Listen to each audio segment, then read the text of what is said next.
You're listening to the Sixers Beat with your host, Derek Bodner, right here on LibertyBallers.com and LibertyBroadcast.co.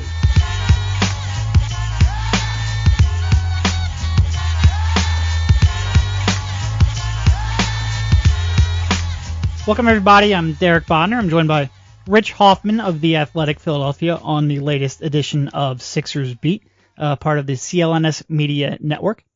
If you're listening to this podcast and you have no idea how you got here, head on over to SixersBeat.com. Hit that subscribe button, as this should be an exciting and eventful season coming up. And we are, of course, the only Sixers podcast with hosts who actually cover the team. And while you're there, if you can, please leave us a rating or review, particularly in iTunes. We do greatly appreciate that. Hey, Rich, how you doing? Not too bad, Derek. We're almost there. Almost there. We had tiny little drips and drabs of news this week, mostly on the hiring of another guy on the medical side of things, which, you know, I'm sure Dr. Medina is qualified. Like, clearly he has 2 master's degree. He has a PhD, and he worked for SC Barcelona. So I think the qualification is there. Hopefully that fixes some of the issues the team had last year. But other than that, you know, we're a week away from training camp. We're 2 weeks away then from preseason, and a little more than 3 weeks away from the regular season starting. So we're getting there. We're getting there very slowly. I guess 4 weeks away from the regular season. We're getting there very slowly. So we figured, rather than try to force out a 40-minute podcast about a medical professional that I've never heard about before this week, we'd open up the questions to the audience, have a mailbag edition. So we will pretty much jump right into that, unless you have something else you want to bring up. No, I mean, I don't think there was much on the news front this week, except some of the players were even calling it fake news. The rankings from Sports Illustrated and ESPN. Yeah. With Robert Covington getting some love, which was cool to see for sure. But yeah, there's nothing, substantive going on right now. Yeah, look, and NBA rankings are a little bit controversial, or player rankings, I guess, what I would say. A little bit controversial. I think in a vacuum, as just a fun little exercise, they're fine.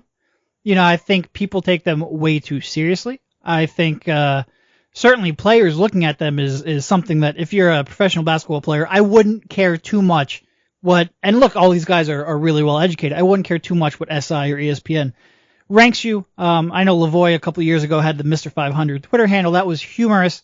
But it does surprise me how much people obsess over this, fans and players alike. It doesn't matter. It's pointless. It's worthless. It's off-season fun to try to lead you into the season, and that is all that it is. But I'm sorry. Go ahead.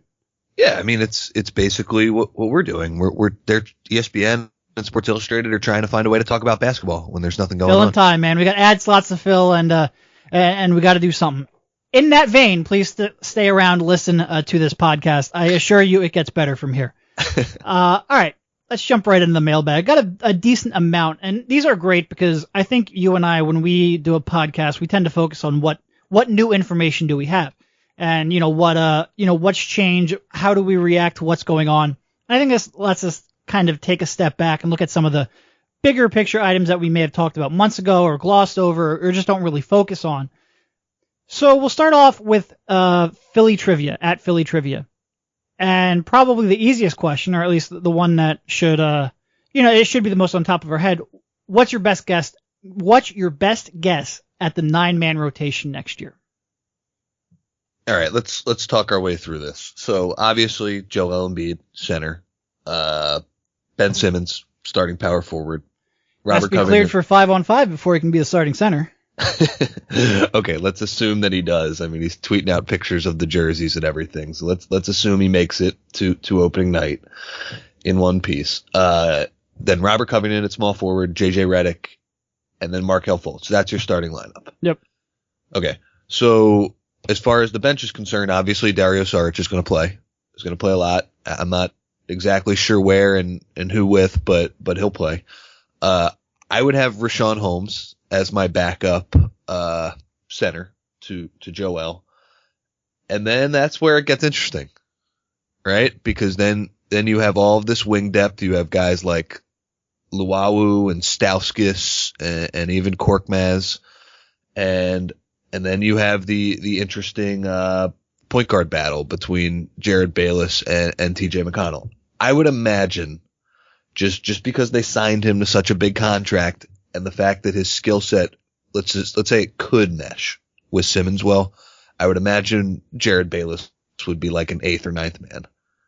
And then it would be, you'd have to pick between those guys. I'm going to say Stauskas right now, but I'm not married to that. And then I think the interesting question there is what happens to TJ McConnell? Does he not play?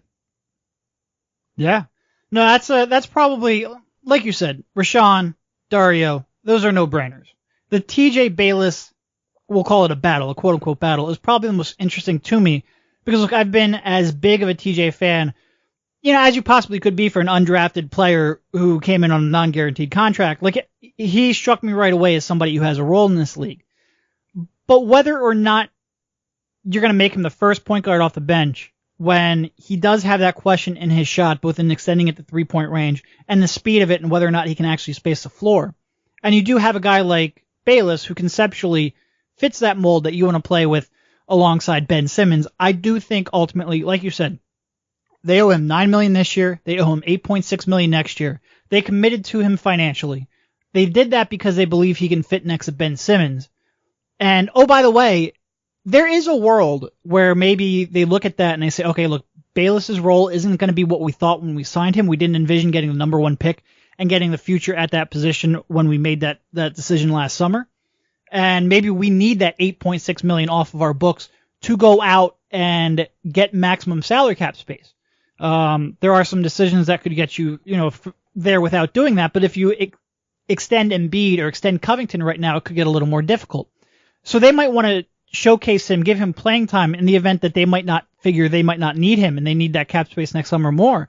So there's a lot of reasons why I think Bayless is going to get that nod as that first point guard. So then it comes down to which wing.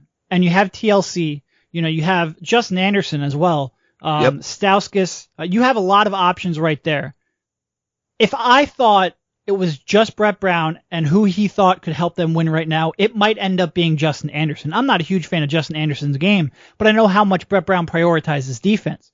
But I think when you combine everything in terms of what they can bring now and what they can bring in terms of development, I think they still have a focus towards development. And it's not just going to be which player is going to give you the best option to win right now. I think it might end up being TLC. And I think he might end up being maybe the least impactful player of that group right off the bench or right off the bat. But I think he might end up getting a spot in the rotation because I don't think they want to necessarily bury him because they do have him as part of their future.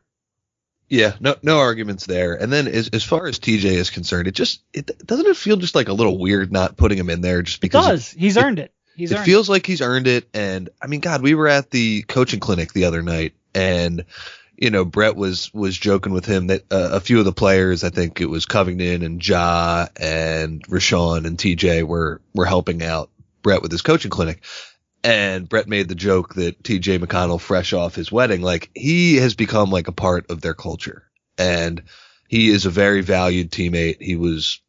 You could just tell like all of his teammates like him. And yeah, it feels a little weird not having him in the rotation, but guess what? He's going to have a chance. Like if he completely outplays Jared Bayless, I could easily see him getting the time, but for sure. But it's just that his skill set doesn't quite fit with Ben's, and that's going to be interesting to see. He needs that shot in the worst way. He really does. All right, we have many more mailbag questions to get to, but before we do, a quick word from our sponsor, FanDuel. Are you like me, sitting at home watching football every Sunday and cursing the fantasy team you drafted? Do you have high draft picks already on IR? Are you going to spend the next 2 months trying to fix the mistakes you made before the season even started? It doesn't have to be that way. Come play FanDuel instead, where new contests start each week, and there are no busted seasons. There's something for everyone with FanDuel, with lots of contests to choose from starting at just $1. Pick a contest, choose your team, and watch the scores in real time. It's worked for over 2.5 million players who have already won money playing FanDuel, and you should be next. Try FanDuel for free with no deposit required. Head on over to FanDuel.com to claim your free contest and play for a share of $10,000. Just sign up using promo code SixersBeat. That's FanDuel.com, promo code SixersBeat. Void where prohibited. All right, back to the mailbag. We have sort of a similar question from Sean Carroll. That's at SCarroll13 on Twitter. The 5-man lineup you're most interested in seeing this season. And for me, it's real simple. It's a starting lineup. Yeah, I don't think. I think the obvious answer is the right one here. To see these young guys play with Covington and Embiid in particular, like I just think like the shooting you're going to get from Redick that's going to allow these guys to play well offensively, and then the defense you're going to get from Covington and JoJo, like I think that has a chance to be better than people think right off the bat. We'll see. I mean, any lineup with JoJo is going to be pretty impactful right away. I think there's a chance that there's not going to be the rookie learning curve when those guys play together. But obviously, Ben and Markelle sharing the point guard duties, that's going to be something to watch for. And yeah, I just think like the shooting that Redick brings is going to open up the rest of these guys' offensive games. So that's the one I'm most excited to see. And I guess throw in Dario in there. I'd like to see Dario and Ben play together, any 5-man rotation, just because I'm curious to see what that looks like. Yeah. No, I mean, I think the starting lineup that we laid out has the best combination of skill sets. It has the defense in Covington and in Embiid. It has shot creators in Fultz and in Simmons, and has 4 guys on that team who can conceptually at least shoot to surround Ben Simmons with, which is what you really want. Yep. I think that team has the best chance of being both entertaining and effective on both sides of the court. And like you said, throw in Dario because he is A, an important part of the future, B, exciting as hell to watch, and I mean, I'm not sure I really have a C. I think those two are enough right there. So throw him into some lineup combinations too, and I think those are the best sets. All right.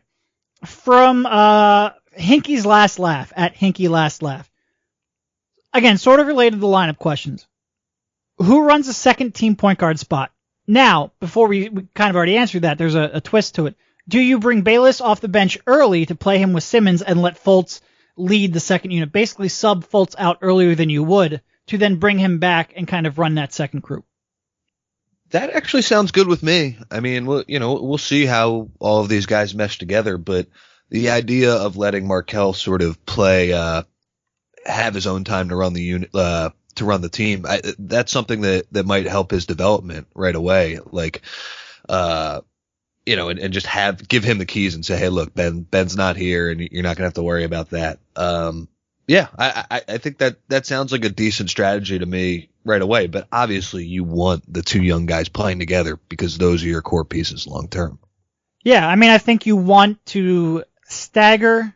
You want to get Markelle about equal minutes with Simmons and to be able to run the unit himself. I certainly don't think you want to have Markelle on the floor 100% of the time with Simmons and act as 100% of the time as an off-ball secondary playmaker, because I do think you want to really grow that pick and roll skill of his, and I especially want to see that with Joel Embiid. And that kind of brings me to my only hesitation with that question. I kind of assume that Joel Embiid is going to be subbed out early. He's going to have 6 4 or 5 minute runs in a game, kind of like he did last year, especially to start the season. So to sub Markelle out and then bring Embiid back, I'm not sure I see that happening in that 6 minute window. So I'm not sure you're going to get a whole lot of time in that kind, at least to start the game and to start the third quarter. I'm not sure you're going to get a whole lot of time with Fultz and with Embiid, but without Simmons.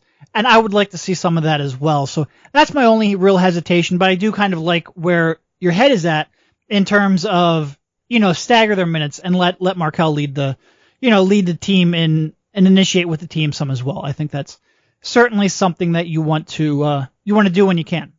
Yeah, and planning for the long term. Obviously, the Sixers don't have the concerns that some of the contenders have, but I mean, it's been proven that staggering your best players, that's been, Scott Brooks didn't figure that out forever in Oklahoma City. That you need to have one of your best players on the floor at the whole time. So to start with that practice earlier in their careers, yeah, I don't think would be a bad thing. Yeah. All right, we have from Philip at Phillyland. Who besides the big names could have a real impact on the Sixers next year? So I guess we have to define big names first. We'll basically say the top 6, the starting lineup and Dario. Okay. Well, I mean, I think we could just go to our next, basically our rotation question and just work our way down there. Richaun Holmes, good player. Like, definitely, has earned the backup center minutes. Bouncy.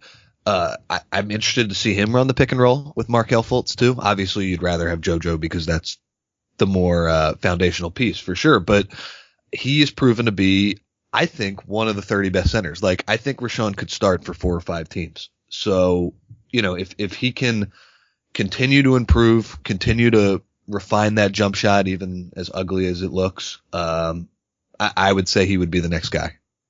His jump shot really is. It's a great question of if it goes in, do you try to change it? Because right now I think he's just effective enough where you don't.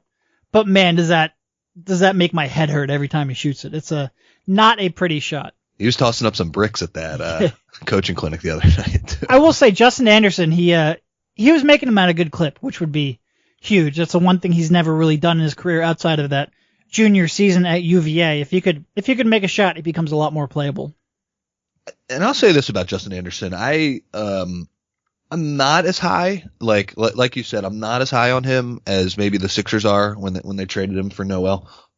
But he played pretty well, kind of under the radar last year. And obviously a lot of those games were blowouts and a lot of April and May and March basketball that wasn't particularly meaningful for either side in most of those games. But I thought he played pretty well. If he can continue to build on that shot and defend at a high level, I think he's not like a potential star, but there's a chance he could carve out a pretty decent role in the league.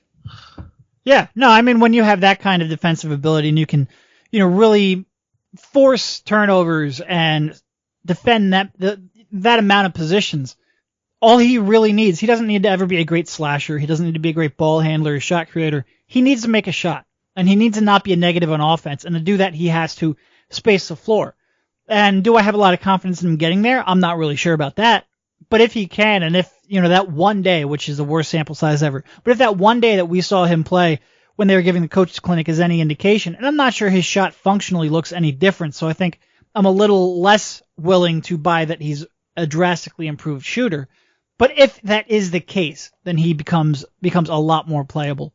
Going back to Rashawn and the pick and roll, he might right now be a better pick and roll threat than Joel Embiid. And I think it's real easy to say, Joel's going to grow into that, and I think he will. I mean, he's 7'2", strong, coordinated, athletic, a lot of touch. You put him in, 100 and 200, 300 pick and rolls this year, he's going to become a real threat in that. But last year, Rashawn, he averaged 1.22 points per possession on a pick and roll, shot 60% on those attempts, and that was nearly a quarter of his offense. So it's not like it was a low usage play type for him. That's what he did offensively, and he just has so much athleticism and so much quickness out of that break that he is a real threat. And if he can ever make that jump shot consistently, then yeah, I think he's going to be a great option. He's going to be a huge spark off the bench. Gives you a lot that you want, which kind of brings us into the next question from Captain Obvious, at Capt My Obvious. Great reference there as well. What's your expectations for Rashawn, and can he be a quality team defender? Because that's really, as much as we talked about his offense and his jump shot, that's the real question mark.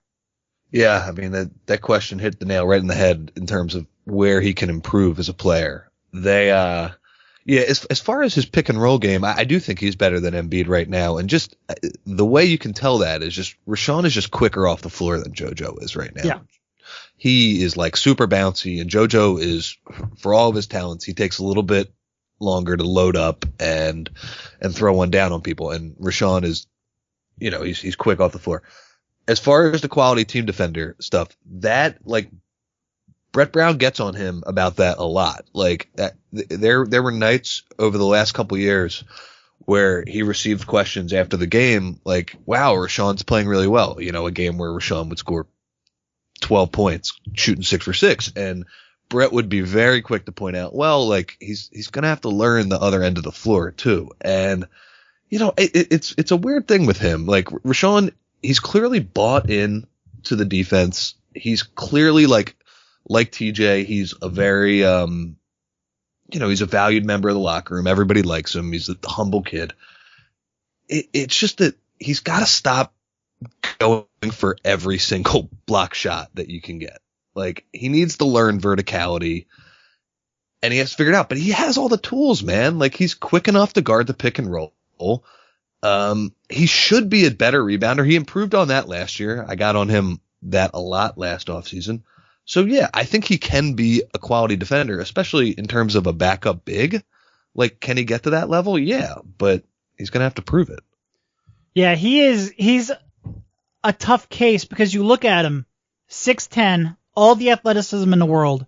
And yeah, you see that a lot, but then you also see the effort and the fact that he gives a shit defensively. And that's a really big part of it. He's just all the little, if the NBA is a game of positioning and leverage, he seems like he misses all of those. And when I went back, I wrote a thing about Embiid's defense and why he does a lot of the little things that you don't see. And I went to compare him against someone, and I didn't want to compare him against Okafor because that topic has been broached enough. But you start watching and zeroing in on Rashawn, and he's out of position a lot. And it's not just chasing blocks, but little things like he'll be leaning the wrong way, and the point guard will see that, and they'll make a cut off of him, or he'll miss a rotation, or he'll be hesitant in a step and not know which way to go. It's just all these little things that, yeah, he's really athletic, but the NBA, you need more than that. You need to be in the right spot, too, where that athleticism is not really going to matter. And, I think you look at him, and he's, what is he, maybe 22 now? Yeah, no, 23. He's actually about to turn 24. Still young enough where he can, really pick up his recognition and his awareness on that side of the court. And, that jump, you're not at Bowling Green anymore. So maybe he had a little tougher of a jump and an adjustment than others because he could have, in the MAC, he could have used his athleticism to recover a lot easier than he can at this level. So I think you can have some optimism because he is athletic and he does give a shit, but figuring out which guys can, make that jump in terms of awareness, it's always very difficult. And maybe he doesn't have to make, I think part of my problem with Okafor is not only that his awareness is on the low end of what you would want, but also that if he's ever going to be a good defender because of his athleticism and the way he struggles changing direction, he has to not be an average awareness guy. He needs to be a plus awareness guy, a Marc Gasol type guy. Rashawn Holmes to be a good enough team defender doesn't have to be, a great awareness guy. He just needs to be average. And I think that's an easier projection to make. Well, and the fact, like you said, that he gives a shit, it makes you wonder if he's ever, it's not a question of effort. It's just, can he do it? And that's where you get worried with that. But yeah, I mean, Rashawn, you do wonder too, when he makes the highlight block, if, the Sixers coaches are really drilling into him, like, hey, like you missed the pick and roll rotation 3 times before that. And everybody is focusing on your amazing block, but can you figure that out a little bit, that half step over that you're not making at this point? And I guess we'll see on that front. Yeah. All right. This one from Dan Yeager at the SK4. Replace a starter on this year's team. And we're going to go with the starting lineup that we laid out at the beginning with a player that played for Hinkie. And you can't swap Covington for himself. Wow, that's a good question. I don't know that you can. I don't know. I don't think there's anyone on the team that would qualify. Dan, that is a good question, but I guess the problem with the players who played for Hinkie, they were tanking players. Yeah. So, well, I read this and I didn't know if that was meant to be a subtle dig at Hinkie, and I think it might have been, but I think if there was a player on those squads that could start for this team, then Hinkie would have not been doing his job correctly. Like, that would have been against what he was trying to do. His goal was to get the cap space and get the draft picks to build this team. And having guys who could start over Fultz or Redick or Covington, Simmons or Embiid would kind of defeat the purpose of that. Yeah, I just went up and down the roster. I don't think there's anyone who has a chance, quite frankly. I think if you're going to pick somebody, it would be point guard. Because I think there's going to be, not in terms of upside or talent for sure, but I think that's where somebody might have the biggest gap in what they are now versus what they will become might be that point guard spot. But that's also historically been the weakness of the team, perhaps by design under the Hinkie era. Yeah, I mean, does Thaddeus Young count? He played. he played for Hinkie. But I don't think he's going to be better than. I think Simmons will be better than him day one. Oh yeah, but if you're just telling me I have to sub somebody in there, then Thad would be somebody, maybe Luke and Mute, and basically I would have those guys play, and then 30 seconds, after the first whistle, I would sub Ben into the game. Basically, that I think that's how I'd go about it. Drew would probably have the best argument, but he was traded before ever playing a game for Hinkie, so. Yeah, no, he doesn't count. Yeah, I don't think there is a player. Spencer Hawes for Embiid. Oh no. God, no. All right. Moving on to toggles by 27. What game do the Sixers pick up their 29th win of the season? Well, considering the vast amount of show prep we did, I don't have the schedule in front of me, but I mean, I think in general, I think they're probably going to win in between 35 and 39 games. So, do the math on that. I'd say probably mid-March, late March, somewhere in there. Yeah, I'd say somewhere around their 62nd game of the season. Somewhere around there. I think they're probably going to build up to right around a 500 record, but I think they're probably going to start off slow and finish strong. So it's not going to be mid-season, but, a little bit later than that. All right, let me pause for a moment to talk to you about fashion. Over the summer, I got caught wearing Air Monarchs and cargo shorts at a radio appearance, and I still haven't lived that one down. But if you're listening to this podcast and you're like me, shopping for clothes probably isn't among your favorite activities in the world. If so, the wonderful people at Bombfell are here to help.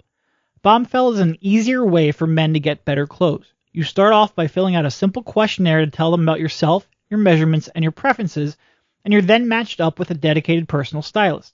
They'll put together a preview order for you, giving you a 48-hour window to change anything you don't like. They then ship the clothes directly to your door. You try it on, return what you don't like, and only pay for what you keep, with free shipping both ways. I recently started using Bombfell and was immediately impressed with how attentive the personal stylist is. They listened to my feedback right from the jump, happily took back any clothes that I wanted to return, and immediately improved thanks to my feedback and by virtue of having a dedicated stylist. I'm now a couple of orders in and the clothes are spot on, both in terms of fit and style, and are delivered directly to your door. If they can make me look good, imagine what they could do for you. I've been so happy with Bombfell that I negotiated a special offer exclusive for Sixers Beat listeners. For $25 off your first purchase, head on over to bombfell.com/SixersBeat. That's BOMBFELL.com/SixersBeat. Bombfell, open and close. All right, moving on to the next mailbag question from Maurice at PhillyReese215. Why can't the Sixers trade Okafor, and who gets the extension first, Embiid or Covington? Well, I mean, the Okafor question, why can't they trade him? It's just nobody wants him. Nobody wants him, and he plays a position around the league that is becoming less and less valuable because everybody has a center, and everybody has a center, frankly, that's better than Jahlil Okafor. As far as the extensions go, I know you wrote about JoJo at The Athletic for the the big question before the season, and also Covington as well. I would imagine Covington gets it first because I would imagine that the Sixers and JoJo, just guessing, that they're too far apart. The Sixers would want some sort of discount or non-guaranteed contract or whatever to hand JoJo an extension before the season starts. So they have the option to just make him, it'll be restricted at the end of the year, and they can see how he plays. And I know whether or not that'll ruffle his camp's feathers, you got to deal with it. You've played 30 games. Like at some point, we're not going to just hand out a max contract to you. As far as Covington's concerned, it seems like November is the target date for that, and I would imagine he gets it at some point there. So him. Yeah, I mean, that question, the Covington Embiid extension question, pretty much comes down to, do you think the Sixers will extend Embiid before the season? Because the deadline for Embiid is October 16th, and the first day they can give Covington a renegotiation is November 15th. So if they plan on extending Embiid before he becomes a restricted free agent, that by definition has to happen before Covington's can. I think it's going to be interesting. I do think there's a lot of, I could see either side, really buckling a little bit when that deadline gets closer, whether that's Embiid camp trying to get some, a hefty guarantee, or whether that's the Sixers camp thinking they can get a a Steph Curry-like deal. But I think I would put that at a less than 50% chance. So I'm going to go with Covington getting his extension on November 15th, and I would be surprised if that didn't happen. It wouldn't surprise me at all if that happened on November 15th, the first day he would be eligible for it. He might ask for more money, man. He's the 55th best player in the league. Oh, so. I mean, he might. Look, I'm confident the Sixers are interested. I'm confident that Covington is interested. There is, of course, a world where those two sides just can't find a common ground. I'm certainly not saying that I think that they have a deal ironed out right now, but I think there's enough interest and enough incentive on both sides to get that done. I'm going to go with Covington and that they end up giving Embiid a new contract next summer. And going back to Okafor, it's like you said, there's not the demand for him. I mean, there was if you break a year down into 3-month intervals, every 3-month interval, Okafor has less and less value. From the time he was drafted 3rd overall to now, every 3 months his value has dropped. And I think this is a decision that had to be made. Really, it should have been made at the trade deadline of his rookie season. It's certainly a situation they shouldn't have gone into last season, having all 4 centers on the roster. I still, to this day, I have no idea how they thought that they could increase trade value by having them play so sporadically and by having them all get pissed off. And now having, even more question marks and playing so poorly last year and fighting through health problems all last year, his value is at an all-time low. I think the big question to me isn't whether or not he gets traded. It's whether or not they pick up that 4th-year option. That will be, and that's the end of October, so we still have a little bit of time before they have to announce that, but that will be the most interesting question to me. And as you wrote about, that might not seem like a big deal picking up that option, but in terms when you're looking to next summer in terms of maybe carving out max space, that's not nothing. And that could be the difference between basically having space to have a 30% or 25% guy or not having full max space. Yeah, and I don't think people really realize. I think there's a lot of, just don't give him Embiid an extension now and then sign him after signing a free agent. He's got an $18.3 million cap hold for next summer, even if he's left unsigned, even if he's a restricted free agent. So the Sixers, they're still going to have max space, or they're still going to at least have 25% max space. But if you want to start, really luring in these 35% max guys, and we're talking about a max salary starting at $36, $37 million, you're going to have to make some decisions. This isn't 2008 when a max contract was $13 million or whatever it was. All right. Moving on from Joshua Kaiser at Kaiser Boat. How long do you think it takes this team to figure it out? For example, last year they figured it out in January. Well, I mean, looking at the team's schedule, January might be the time again, just because the beginning is hard, man. Like, they got a West Coast road trip not right off the bat, but a couple weeks in November. They got to play the Rockets early on, and just in general, like we've talked about for a while, like Ben Simmons and Markelle Fultz are going to make a lot of mistakes, and they're going to have games where Ben's going to have a game where he shoots 3 of 13, and Markelle's going to have a game where he turns the ball over 6 times and he has 0 assists. Like that's going to happen at some point. As far as that goes, it'll be interesting to see, just because they are bringing in JJ, who is a new piece, but also is a really good fit. So, like, you would imagine that as good of a, as new as he is, like, they know how to use him. I would say probably, I'd honestly probably shoot for January 3rd when they come home. They play the Spurs that night, and then there's a lot of home games in February and January. Like, I would imagine it would be around the same time. Yeah, I mean, on the one hand, you have 2 rookies who are primary initiators. That's a recipe for disaster out of the gate. That always has been, that probably always will be. On the other hand, the Sixers are, most of the time when you bring in a rookie initiator who you think is going to be one of your top options offensively in the NBA as well, you do that on a team that's really bereft of talent. And the Sixers, for all that they've gone through the last 3 years, they have 3 guys in that starting lineup who you really can count on to some degree, in Redick, in Covington, and an Embiid. Yeah. So in theory, while Ben Simmons is a primary initiator and Markelle Fultz has been throughout his career a primary initiator, they should have less on their plate than most rookies stepping into that role. On the other hand, they've got a brutal freaking schedule out of the gate, and they are still rookies getting their first taste of NBA action.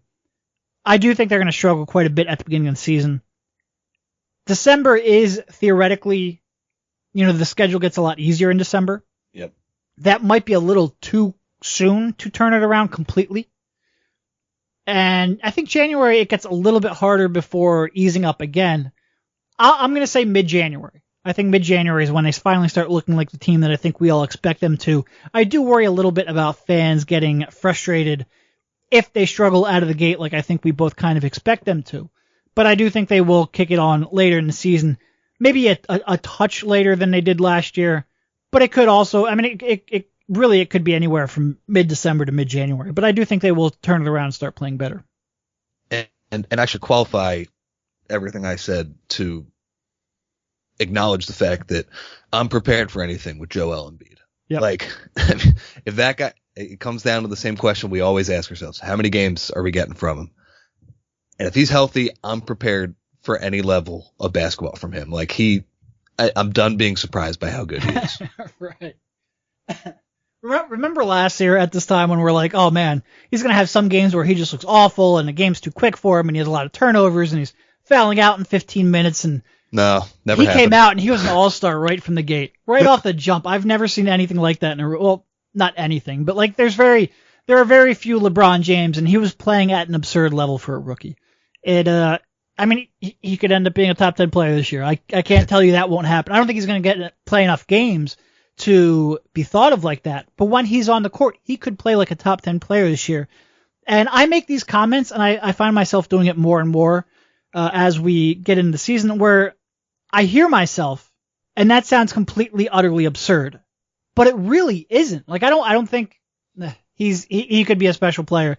And if so, this team could. If Embiid's a top 10 player and you have Redick and you have Covington, this team could be real good, real quickly. They could be good right away. Yeah, I'm not saying that's impossible. And for everything we said about Fultz and Simmons struggling, Embiid is that good where those things could happen and it still won't matter in terms of wins and losses. They still could be a pretty good team right away. He's that good. God, I need the season to get here. I need real basketball. Especially now with Eurobasket, especially as Sixers players winding down, I need basketball back. I need NBA basketball. All right. From Brian Kutza at Brian_Kutza.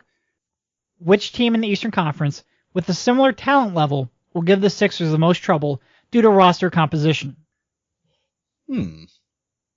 That's an interesting question. I like that question. I do like that question. So who, I guess first we'd have to say who has a similar talent level. Right. So we're not talking about Cleveland. We're not talking about Boston. I would say we're not talking about Toronto or Washington. Yeah. And then I think everybody else is probably fair game. Yeah, I would say. There might be some teams who you would project to have a better record. Like I think Milwaukee, you could probably safely say. Yep. Well, unless Joel, I can't project anything. But I think you put Milwaukee in that group. In that group of a similar talent level, at least where it's within a stone's throw away. So, and then on the other end, I would say let's knock down Chicago, Atlanta, Indiana, Brooklyn, and then that's probably the Knicks too. But by the way, you going through that is exactly why the Sixers actually do have a chance of making the playoffs this year. Those teams suck. They suck. That's why when everybody asks the question, it's like, well, okay, part of it is whether Embiid can stay healthy and how the Sixers play. Part of it is like the teams that they're going to be playing all the time are terrible. Yeah, it's a process of elimination real quickly. So basically I think that would limit us to Miami, Charlotte, Detroit, and Milwaukee. As far as that goes, like the Sixers played pretty well against Milwaukee last year, with JoJo and without him. So let's throw them away anyway, because I think it's the other teams are more who they're going to be battling for playoff position. They have a great track record against Stan Van Gundy, even as he complained about tanking. Okay, so I guess the way, let's take this question this way. What do you think the Sixers' weakness is going to be in terms of like what type of players or schemes do you think are going to give them the most trouble? So where my head initially went was with a big guy who could body up Embiid. And I initially went to Whiteside and Drummond.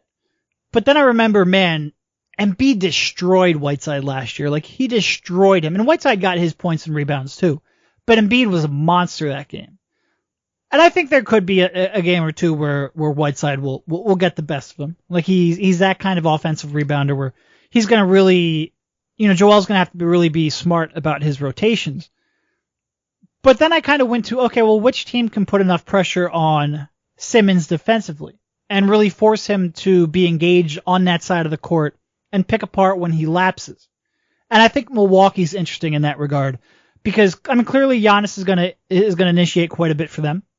You're not going to ask somebody like Fultz to defend him. You might end up putting Simmons on him because he's the one most physically capable, although you're going to put Rocco on him a bunch too. But I think Milwaukee has enough initiators and enough size and enough shooting where I think they could be interesting. And I think if there are situations, whether it's, 20% of the game, 30% of the game, I don't know, but where Simmons has to try to defend Giannis, then I think that could get out of hand quickly. Not out of hand score-wise, but where Simmons could struggle with that. Yeah. I'll say Miami, just because in terms of Simmons, they have guys that can space the floor in James Johnson and Olynyk.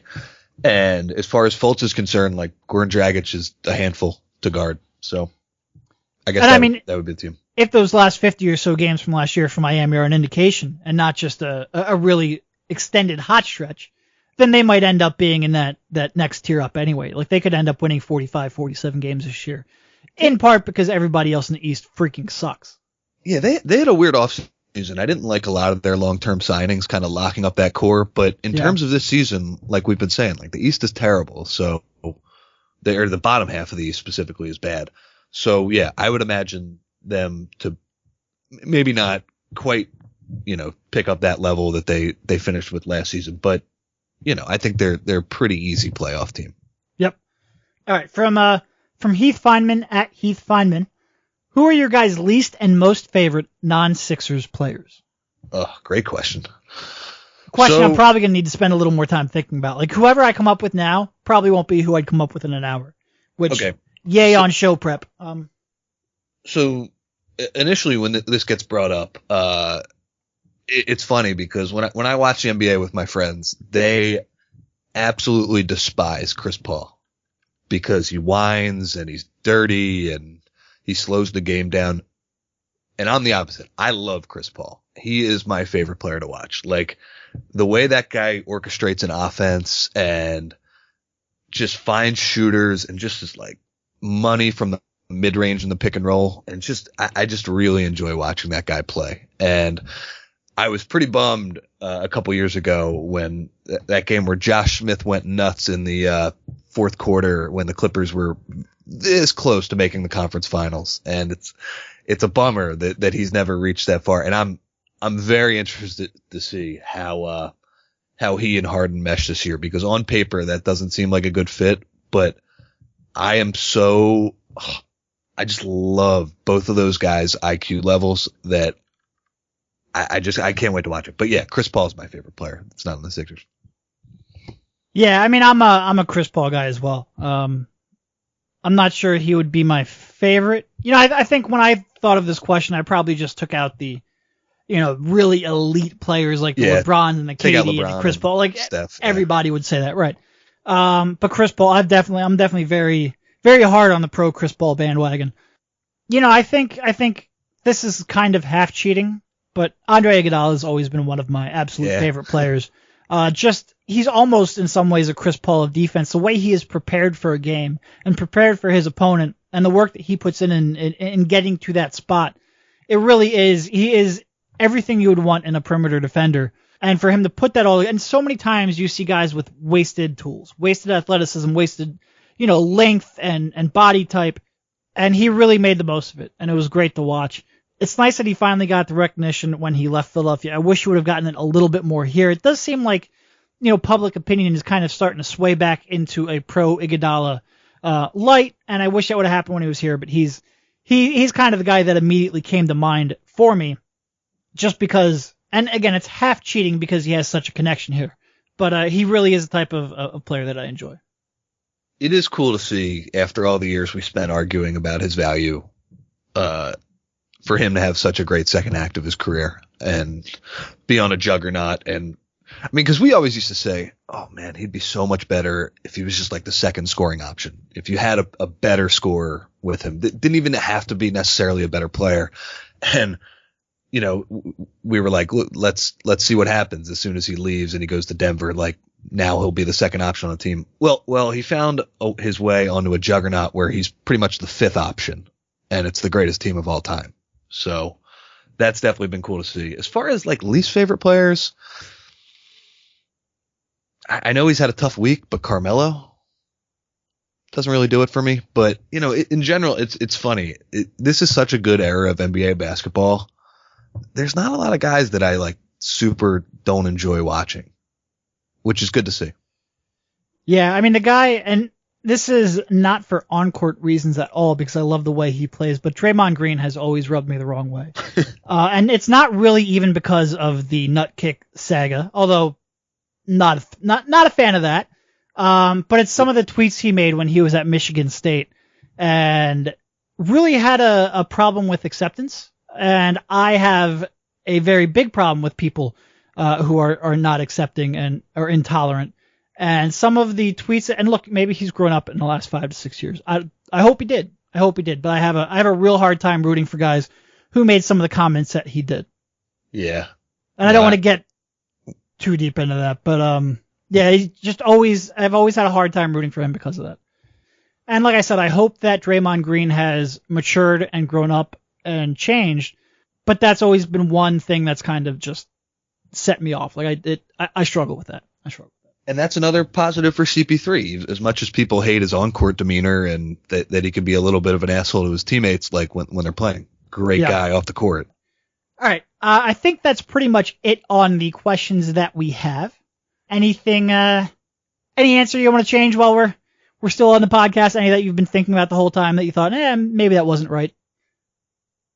Yeah, you know what? I mean, the more we talked about Embiid, maybe as far as the figure it out question when that happens. Like come sooner? I'm thinking maybe like mid-December now.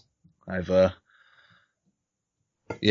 convinced myself that JoJo's too good and he's going to be healthy. So yeah, I think I am generally cautious in terms of when they'll really figure it out. So I think I'm conservative in my answer. There certainly is. I mean, if Embiid's healthy and he's good, then I have no reason to believe he won't be good if he's healthy. He's going to make that team competitive. You just hope that he's playing, 60% of the minutes, and who knows if that's going to be the case. Yeah, they could. It's a soft schedule. All right. I think it's probably a good point to cut it off. Thank you to everybody who submitted questions. My apologies if we didn't get to yours. I got more than I was expecting. But thanks for jumping on, Rich, and we'll talk to you soon. All right, see you, man. You've been listening to the Sixers Beat right here on LibertyBallers.com and LibertyBroadcast.co.